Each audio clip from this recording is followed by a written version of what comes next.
I'm not sure North Carolina is going to merit a visit by the McCain-Palin ticket. If they have to fight really hard to win North Carolina, they're in trouble because Barack Obama still has a national advantage.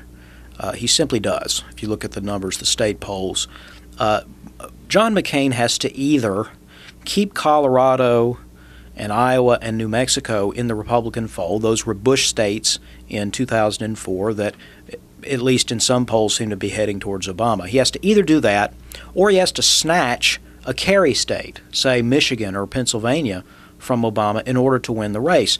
If he and Palin are spending a lot of time in North Carolina, Barack Obama's winning. Now that's what that can tell you. Now, so we should watch for that then. Yeah, I think that's true. But my point is, if that's happening, they probably still ought not to come here. They probably ought to Hail Mary, and go for Michigan or Pennsylvania as a countervailing effect. But my point is, we will definitely see more of Obama and Biden or their surrogates, because they're trying to play in North Carolina, but not be as on television.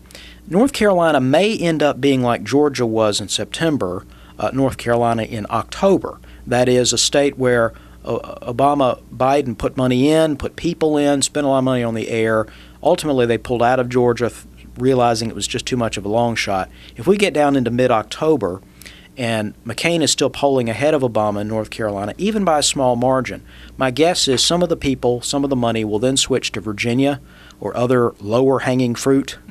But still, it is different for North Carolina to be considered a battleground state, and I do think that these national trends and the presidential race are affecting the Senate and governor's races.